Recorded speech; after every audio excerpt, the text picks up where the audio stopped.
आज सकाळी संजय राजाराम राऊतने छत्रपतींच्या गादीचा आणि शाहू महाराजांच्या गादीचा अपमान मंडलिकांच्या वक्तव्यामुळे कसा झाला याबद्दल मुक्ताफळे उधळत होता. आता हा संजय राजाराम राऊत नेमका कोण ते आपल्या सगळ्या जणांना आठवत असेल. पेपर ठेवले. आपल्या सगळ्या जणांना आठवत असेल की ह्या संजय राजाराम राऊतने आमच्या छत्रपती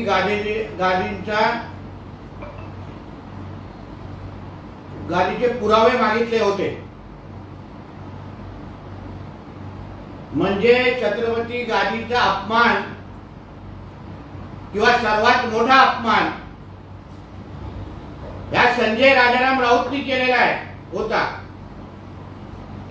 आणि त्यानंतर पण हा संजय राजाराम राऊत छत्रपतींना जाऊन भेटतो, त्यांना भगवी शाल घालतो. मग तेव्हा महाविकास आघाडीचे कोल्हापूरचे जे नेते आहेत, जे आज संजय मंडलिकांचा राजीनामा मागतायत, तेव्हा त्यांनी राजीनामा किंवा माफी मागतायत, तेव्हा त्यांनी या संजय राजाराम राऊतला माफी मागायला का सांगितली नाही? का असा इशारा दिला नाही की ज्यांनी छत्रपतीच्या गादीचे पुरावे मागितले, वंशजांचे पुरावे मागितले, त्या संजय राजाराम राऊतला आम्ही कोल्हापूरमध्ये पाऊल ठेवून देणार नाही, महाराजांच्या घरी शिरायला देणार नाही, असं वक्तव्य तेव्हा महाविकास आघाडीच्या नेते मंडळींनी का केला नाही? हा प्रश्न मला या निमित्ताने विचारायचा आहे. मग खऱ्या अर्थाने तुम्हाला छत्रपतीच्या गादीच्या आवाला मान असेल, तुम्ही आदर ठेवत असाल, तर मग जो नियम तुम्ही संजय मंडलिकांना लावताय तोच नियम तुम्ही या संजय राजाराम राऊतला का लावला नाही? हा सवाल मला महाविकास आघाडीच्या कोल्हापूरच्या नेत्यांना विचारायचा आहे. मग पुढे बोलत असताना की अमित शहाजी मातोश्रीवर यायचे तेव्हा हेच उद्धव ठाकरे होते. त्याच उद्धव ठाकरेंना आणि शिवसेनेशी चर्चा करण्यासाठी ते मातोश्रीपर्यंत यायचे.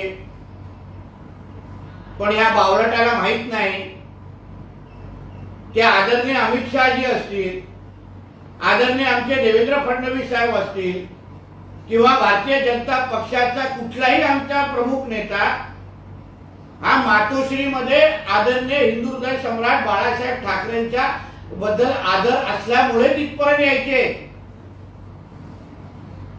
बाळासाहेबांची शिवसेना जी हिंदुत्वावर चालणारी होती, हिंदुत्वाला मोठं करणारी होती, आणि मातोश्रीमध्ये बाळासाहेबांनी वर्षानुवर्ष राहून हिंदुत्वाला बळकट केलं, म्हणून त्या मातोश्रीमध्ये पाऊल ठेवण्यामध्ये आमच्या नेत्यांना काही त्याच्यामध्ये हरकत नव्हती. कारण का ज्या जागेवरून हिंदुत्व मोठं होत होतं, ज्या जागेवर बाळासाहेब ठाकरे राहत होते, तिथे जाण्यामध्ये आमच्या नेत्यांनी कधीच दोन विचार केला नाही.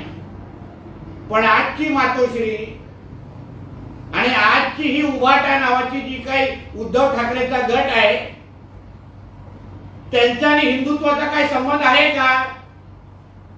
ज्या काँग्रेसनी आणि ज्या पवार साहेबांच्या गटाने वर्षानुवर्ष हिंदुत्वाचा द्वेष केला,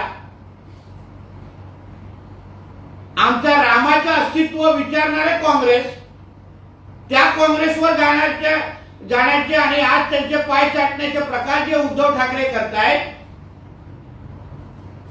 म्हणून त्या शिवसेनेमध्ये आणि ह्या शिवसेनेमध्ये जमीन आसमान फरक असल्यामुळे आज कोणीही तिथे फिरकत नाही. पण अमित शहाजींवर बोट उचलणारे संजय राजाराम राऊत, मला या निमित्ताने तुम्हाला विचारायचं आहे की तुमचे 2.5 ते 3 वर्षापासून जवळपास 4 वर्ष झाली आहेत, तुमची काँग्रेस बरोबर आघाडी आहे, महाविकास आघाडी आहे.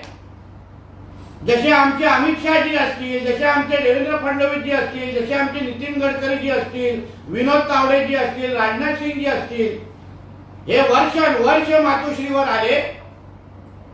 तुमचा राहुल गांधी एकदा पण त्या मातोश्रीमध्ये का आला नाही उद्धव ठाकरेंना भेटण्यासाठी? हा कधीतरी प्रश्न राहुल गांधींना आणि काँग्रेसवाल्यांना विचारण्याची हिंमत तरी करा.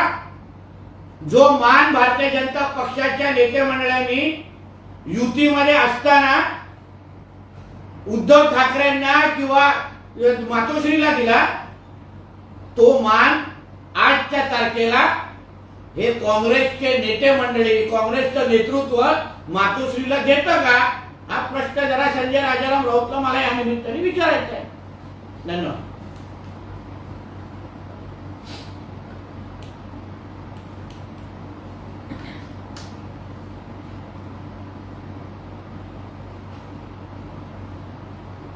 संजय राऊत असं म्हणतात की त्यांना संसद ताब्यात घेता येणार नाही, ही रशिया नाही, इथे पुतिन पॅटर्न चालणार नाही, इथे लोक काय ते ठरवतील, मतपेटीच्या माध्यमातून लोक ठरवतील. गैरमार्गाने मोदींनी संसद ताब्यात घेतलेली आहे. आदरणीय मोदी साहेबांना ना संसद ताब्यात घ्यायचं आहे, ना इथे हुकुमशाही गाजवायची. आपला देश आजही जगातल्या लोकशाही देशांमध्ये फार अग्रक्रमांकावर आहे आणि ते आदरणीय मोदीजींमुळेच आहे. पण जसं तुझ्या मालकाने महापौर बंगला ताब्यात घेतला, हडपला, महापौर पद तेव्हाच्या ज्या पेडणेकर ताई आहेत, तुझ्या मालकाला आणि तुझ्या मालकिनीला जे महापौर बंगला हडपायचा होता, महापौरची जागा स्वतःच्या ट्रस्टच्या नावाने करून घ्यायची होती आणि त्या निमित्ताने मुंबईच्या महापौरला राणीच्या बागेमध्ये त्या प्राण्यांमध्ये जाऊन राहायला सोडलेलं, तसं मोदीजी कधीच करणार नाही. मोदीजींनी संसदला आणि आपल्या संसदेला जगभरामध्ये मानक मिळवून दिलेला आहे. पण ताबा कसा ताबा घेणं म्हणजे काय हे जरा तुझ्या मालकाला विचार. कारण का मुंबई महापौर आणि मुंबई महापौराचा बंगला हे तुझ्या मालकाने हडपलेला आहे, त्याबद्दल थोडं भाष्य कर.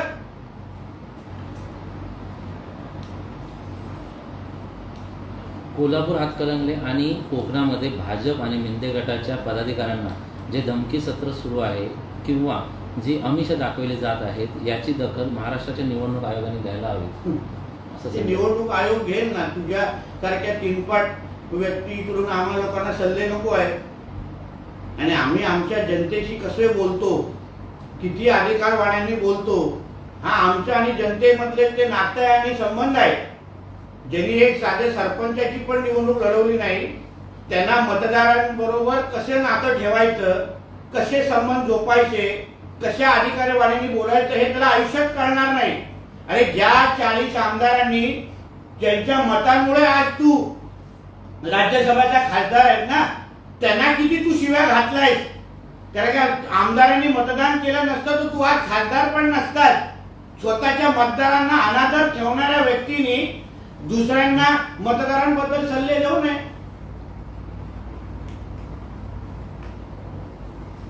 एका बाजूला विरोधकांवर आचारसंहिता अत्यंत कठोरपणे लावता आणि दुसऱ्या बाजूला सत्ताधारी पक्षाची लोक सरपंचांना धमक्या देत आहेत.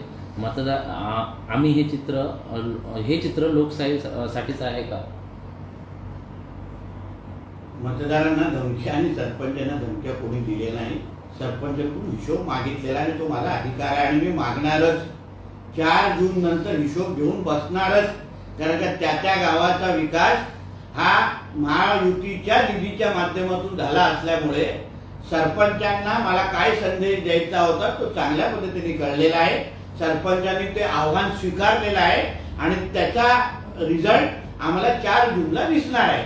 म्हणून माझ्या आणि माझ्या सरपंचामधले नात्यामध्ये संबंधांमध्ये ह्यांनी लुडबुड करू नये संजय राजाराम राऊतने, एवढंच या निमित्ताने सांगितलं.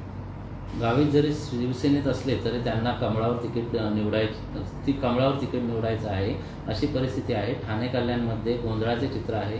याचे उमेदवार दिल्लीत भाजपचे लोक जाहीर. हे कोण बोलतोय? संजय राऊत.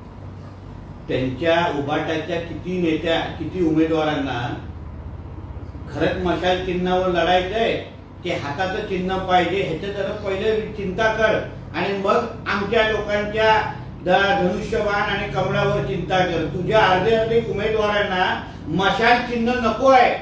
खाजगीत बोलतात, खाजगीत चर्चा करतात, ते लोकांपर्यंत हे चिन्ह पोचलत नाही. ह्याच्यापेक्षा हाताचा पंजा द्या, ह्याच्यापेक्षा तुतारी द्या, त्याची पहिली चिंता कर आणि मग बडबड कर.